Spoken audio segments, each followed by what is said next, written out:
Ibu Yuliani, Siang, Pak. Pak, kameranya mana? ya, halo, Oke. Pak. Eh, saya kan dulu waktu pertama kali mau ikut saham kan selalu Unilever, Wonderful Company dan lain Dulu itu sebagainya kapan? macamnya Tahun bisa di berapa? hold jangka panjang. 2000 sebelum ini 2018-an lah, Pak. Sebelum stock split saya beli. Di harga Kemudian berapa? setelah stock split kurang lebih harganya tinggal 8 ribuan, Pak. Hmm. Nah, kan sekarang turun terus nih, Pak. Nah, turun terus, eh, saya keep sampai sekarang tinggal harga di bawah 4.000. Laporan keuangan keluar jelek lagi nih, Pak. Nah, jadi galau saya. Iya, iya, iya. mesti mesti di hold karena perusahaannya kan memang lagi kinerjanya turun, tapi secara manajemen kan tidak bermasalah seperti itu. Atau di cut loss, jadi alternatif cari perusahaan lain yang kemungkinan bisa naik 2 kali seperti itu. Advice-nya gimana tuh, Pak? Terus itu yang pertanyaan pertama. Yang pertanyaan kedua adalah Nanti saya kan satu-satu belajar dulu. di basic. Satu-satu Oke, dulu. oke, Pak. Nah, nggak apa-apa nanti kalau ada waktu saya untuk pertanyaan yang keduanya ya. Nah, sekarang gini. Oke. eh Unilever ya. Ini kan banyak yang bertanya karena memang Ibu beli lagi nggak ketika harganya turun-turun itu atau hanya beli sekali itu saja? Beli sekali itu aja dan saya belum beli lagi tuh, Pak, karena saya masih Sekarang nggak tahu kan. mm, sekarang berapa harga Unilever? 3.900 sekian gitu Ya, 3.900. kemarin. Ya, oke. Nah, dan Ibu tidak berpikir untuk beli lagi di harga sekarang. Berarti kan ini udah separohnya loh dari harga kemarin Iya, 8.000. ya itu dia, Pak. Karena saya galau, saya mesti average down. Karena kalau saya average down, downnya sampai seberapa down seperti itu. Karena kan nggak budgetnya terbatas juga gitu. Kecuali kalau uangnya udah nggak unlimited, mah down terus nggak Enggak masalah juga. kan. Enggak juga gini loh. Orang punya uang sebesar apapun tapi tetap ada batasnya. Mau 1 triliun, mau 2 triliun tetap ada batasnya. Tapi saya jelaskan begini, biar ibu lebih semangat aja lah. Biar ibu lebih semangat Hmm. saja apa? Saya juga punya Unilever ini.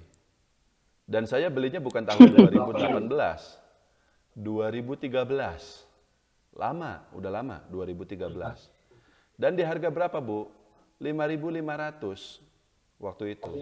Sebenarnya kalau saya beli waktu sebelum stock split ketika itu tuh di 27.000 sekian lah. Jadi setelah stock split itu jadi 5.500. Sempat naik sampai 8.000 ya, makanya Ibu juga ada beli di harga segitu kan. Malah sempat sampai 11.000 loh itu. Sempat, Ya, tapi habis itu turun lagi. Dan saya sampai hari ini masih hold. Jadi bisa dibayangkan, saham yang tadinya kita sempat profit beggar, sempat profit 2 kali lipat dari 5.500 jadi 11.000. Saya putuskan untuk hold, tapi nggak tahunya sekarang malah turun lagi. Balik lagi ke harga 5.500 itu, bahkan lebih rendah lagi sekarang. Cuman 4.000, cuman 3.900. Meskipun memang kalau dari 2013 sampai sekarang, dividennya ya lumayan ya. Karena kan kita hold terus tuh. Setiap tahun itu ya. 100 perak, 150 perak, lumayan. Setelah 2013 sampai sekarang kan berarti sudah 7 tahun, 8 tahun. Sudah cukup banyak itu. Tapi tetap rugi jatuhnya. Tapi tetap saya hold saja karena sekali saya beli waktu itu nggak ditambah-tambah lagi. Kita jujur aja waktu itu belinya sangat kecil, cuma 20 juta rupiah. Jadi ya udahlah buat pajangan doang gitu loh. Tapi intinya ada loh orang-orang yang pegang Unilever ini sejak lebih lama lagi, dan karena mereka memutuskan untuk hold as long as possible, ya sekarang mereka jadinya nyangkut juga. Nah, tapi saya sudah sering ngomong ini sebelumnya. Jadi memang waktu itu ketika Unilever merilis laporan keuangan kuartal 1 2020. Jadi ini kita bicara 2 tahun yang lalu, awal-awal pandemi corona ini, dan labanya turun, dan harga saham Unilever ketika itu masih di 7.000, 8.000 sekian, saya sudah ngomong sama teman-teman ketika itu, Unilever nggak masuk planning saya lagi kalau kita bicara investasi yang bukan hold as long as possible. Jadi saya waktu itu sempat ada mau beli Unilever ini di harga 7.000, tapi nggak jadi. Ya, ini di luar yang tadi saya bilang saya beli sejak tahun 2013 itu ya. Itu kan uang kecil ya, tapi sempat ada rencana masuk lagi ke 7.500, tapi nggak jadi karena apa? Karena kinerja perusahaan tidak sesuai harapan.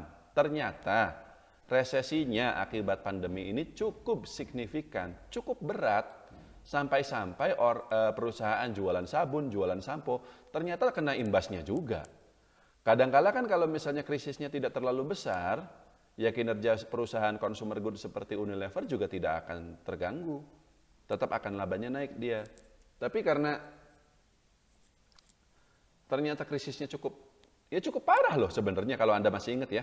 Tahun 2020 dan 2021 kemarin itu saya sendiri, saudara-saudara saya di kampung itu banyak yang sampai kena PHK dan seterusnya.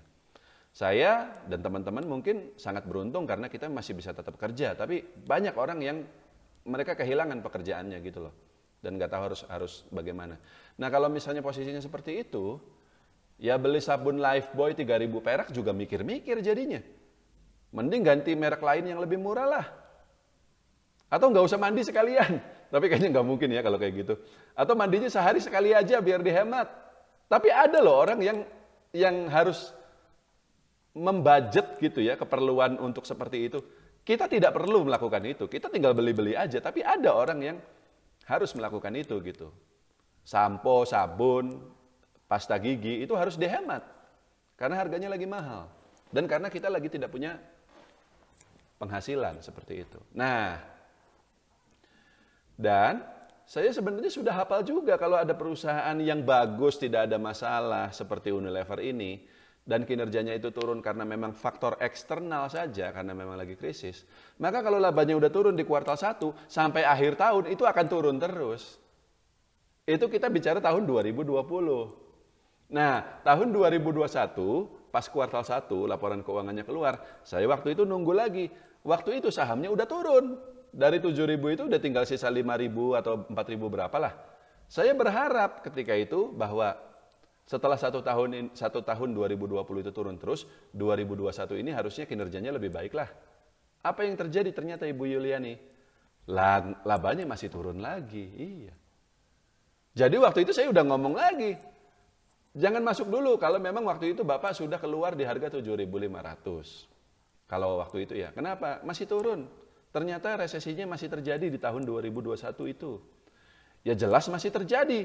Kita masih ingat kemarin itu ada PPKM darurat segala macam, ya kan? Yang waktu di bulan Juli saya sendiri sempat masuk rumah sakit dan alhamdulillah sembuh gitu ya, bisa ngomong-ngomong lagi seperti sekarang. Nah, dan itu saya yakin kalau di kuartal 1-nya aja udah turun, ya udah sampai kuartal 4 sampai akhir tahun akan terus turun. Dan memang itu yang terjadi kan, Bu Yuliani? Barusan laporan keuangannya keluar, kuartal 4 labanya masih turun. Ya udah sahamnya turun lagi. Nah, tapi ada tapinya. Kalau untuk tahun 2022 ini saya cukup yakin kinerja Unilever akan naik lagi. Saya cukup yakin.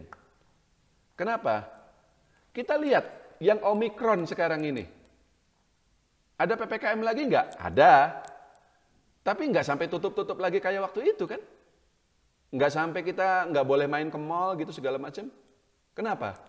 Karena sekarang masyarakat rata-rata sudah divaksin semua. Saya sendiri pun sudah 2 kali. Anak-anak pun sekarang sudah mulai divaksin dan seterusnya. Dan memang data menunjukkan bahwa dibanding gelombang kedua yang terjadi 6 bulan yang lalu, meskipun sekarang kasus positif meningkat sangat signifikan, tapi kasus kematian tetap rendah. Kalau dulu dari 100 orang yang kena COVID, itu bisa sampai 4 orang loh yang meninggal dunia. Banyak sekali itu, berarti kan 4%. Loh, Anda juga mungkin masih ingat, saudara-saudara, tetangga, waktu itu ya, kita bicara bulan Juli 2021, itu banyak yang kerepotan nyari tabung oksigen segala macam, nyari plasma konvalesen. Sekarang nggak ada cerita seperti itu. Satu, karena memang Omikron ini tidak terlalu berat, dan yang kedua karena rata-rata sudah diterima vaksin semua. Beda ceritanya mungkin kalau orang belum divaksin lalu dia kena Omikron, mungkin bisa parah juga mungkin ya. Tapi kalau sekarang rata-rata sudah divaksin, ya udah, nggak apa-apa gitu. Ya sakit, tapi isolasi sebentar, 1 minggu, habis itu sembuh lagi. Nah, jadi saya pikir tidak akan ada lagi itu namanya PPKM dan seterusnya. Dan itu artinya, ya sudah tidak ada krisis lagi. Orang sekarang bisa tetap bekerja. Orang yang tadinya hemat untuk beli sabun segala macam, ya bisa beli lagi seperti biasa, seperti dulu. Dan yang paling penting juga apa? Ini kita bicara dari pengalaman aja. Saya punya anak kecil, 2 orang, masih SD. Kemarin, selama 2 tahun terakhir ini, ketika ada pandemi, apa mereka sekolahnya di mana? Di rumah kan? Di rumah itu ngapain? Ya belajarnya online, pakai handphone, pakai laptop, segala macam. Kalau anak kecil, nggak harus keluar rumah, apa yang terjadi Ibu Yuliani? Disuruh mandi susah. Disuruh mandi susah. Artinya apa? Nggak ada sabun yang dipakai, sabun tuh jadi awet. Mungkin itu juga yang ngaruh tuh ke pendapatan Unilever tuh jadinya tuh. Gara-gara sekolah online semua, anak-anak jadi pada nggak mandi, alhasil permintaan sabun anjlok. Orang tuanya sih mandi, tapi anak-anaknya enggak gitu loh. Yang penting asal cuci muka doang kan, lalu kemudian kelihatan wajahnya seperti itu. Nah tapi kalau sekarang bagaimana? Anak-anak pada sekolah semua kan? Ya memang sekarang ada lagi pembatasan segala macam, tapi enggak merata seluruh Indonesia. Kalau di daerah-daerah orang tetap, anak-anak itu tetap sekolah. Hanya sebagian saja yang online. Karena apa? Karena guru-gurunya juga sudah divaksin semua. Dan anak-anak juga sekarang sudah mulai divaksin. Jadi harapan saya sih Bu, mudah-mudahan nanti begitu keluar kuartal 1 2022, laba Unilever ini akhirnya naik. Dan pada saat itulah saya sendiri pun mungkin akan beli sahamnya. Karena kalau kita bicara valuasi ya, untuk perusahaan sekelas Unilever, ya 3.000 ini murah lah. Murah. Ya 8.000 aja waktu itu kita beli, kok dikasih 3.000 nggak mau gitu kan. Jadi jangan cut loss. Kalau mau cut loss itu harusnya 2 tahun yang lalu. Kalau sekarang itu sudah sangat terlambat. Sekarang ini justru waktunya kita untuk beli lagi, tapi tetap harus tunggu laporan keuangannya dulu. Kalau memang laporan keuangannya bagus, that's it, kita masuk. Cukup, Ibu Yeli? Oh, berarti kita sehubungan nama tadi Pak, berarti kita average down-nya pada saat nunggu laporan keuangan di kuartal 1 mulai ada kenaikan atau tidak. Berarti kalau udah mulai ada kenaikan, kita entry di situ ya Pak ya? Iya, berarti kan itu artinya 3 bulan lagi kan dari sekarang. Kan yang barusan keluar itu kan untuk tahun penuh 2021. Jadi kan tadi saya katakan bahwa kenaikan, saya berharap bahwa tahun 2022 ini nih labanya naik. Tapi itu tuh lebih ke harapan, bukan prediksi. Kalau bisa aja ternyata labanya masih lanjut turun. Tapi kalau misalnya ternyata labanya naik, ya saat itulah kita bisa beli sahamnya. Ya, cukup Ibu Yeliani. Average down aja.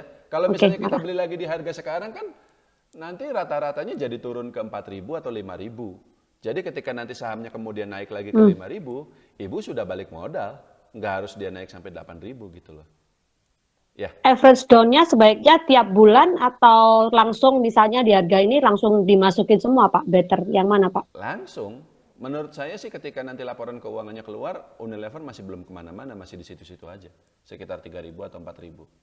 Ya. Oh baik, oke, makasih Pak. Ya.